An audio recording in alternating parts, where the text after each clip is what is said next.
একটি গাছে একই ডালে এক ছিল পাকা আম আর এক ছিল কাঁচা আম। পাকা আম কাঁচা আমের আগে পেকে যাওয়ায় তার মনে ছিল বেশ অহংকার। কি রে কাঁচা আম, তোকে বললাম না এই ডাল ছেড়ে অন্য ডালে চলে যেতে? তোর কারণে সৌন্দর্য আমার দিন দিন নষ্ট হয়ে যাচ্ছে। এটা কি বলো তুমি পাকা আম? তুমি আর আমি তো একই ফল। হয়তো তুমি আমার কিছুদিন আগে পেকে গেছো, এজন্য এত অহংকার কেন করতেছো? তুমি আর আমি তো একই গাছ থেকে জন্ম নিয়েছি, তাই না? কিছুদিন পর তো আমিও পেকে যাব। সেটা কিছুদিন পরে দেখা যাবে, কিন্তু এখন আমার সাথে তোর যায় না। তুই অন্য কোনো ডাল দেখে চলে যা, সবাই আমার রূপ গুণ দেখে প্রশংসা করুক। তুই চলে যা, না হয় মরে যা। পাকা আমের এমন অহংকারী কথা শুনে কাঁচা আমের মন খুবই খারাপ হয়ে গেল।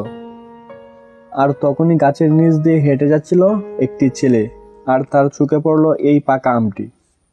এত সুন্দর পাকা আম দেখে জিভে পানি এসে গেল। এই আমটি আমার যেভাবেই হোক খেতেই হবে। তাই সে মাটি থেকে ডিল ছুঁড়তে লাগলো আমের গায়ে। ওরে মা গো, ওরে বাবা গো, বাঁচাও আমাকে, বাঁচাও, কাঁচা আম আমাকে মেরে ফেললো। অনেকগুলো ডিল ছুঁড়ে মারার পরেও সঠিকভাবে আমের গায়ে লাগাতে পারে নাই। না, এভাবে হবে না, যাই বাড়ি থেকে গিয়ে বাঁশ নিয়ে আসি।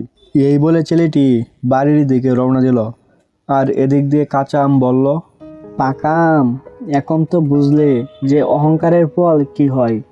আর তোমাকে দেখে আমি এখন কোনো অহংকার করব না, কারণ আমার অবস্থাও একদিন তোমার মতোই হবে। আমার ভুল হয়েছে কাঁচা আম, আমি আমার ভুল বুঝতে পারছি, আমাকে মাফ করে দাও কাঁচা আম।